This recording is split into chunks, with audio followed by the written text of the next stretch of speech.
also to profile this victory. It's a huge victory. Those are many levels. And a gold is a gold. It doesn't matter where it has come from. So we have done us proud, and as a country, on behalf of President William Ruto and the rest of us in government, we want to say asante. I think we'll talk with the CS when he comes back and the PS, so that in the funds that we have allocated to the ministry, to treat a significant portion for these special people, so that we facilitate them and we enable them to excel and to actualize their talents and their abilities, and also market our country. You have done as well in matters tourism, in matters broad Kenya. You know, Kenya is now respected, you know, across the world.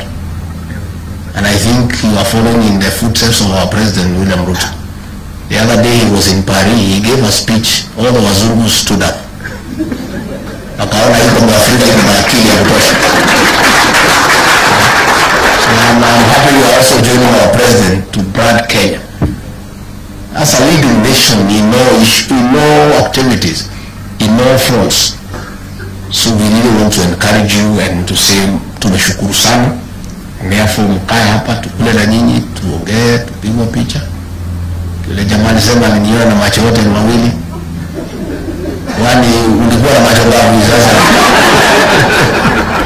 So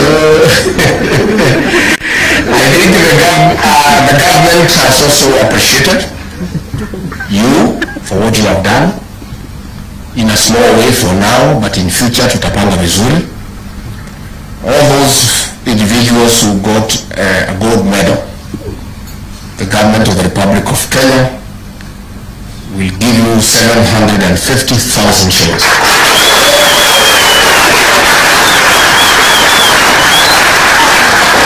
So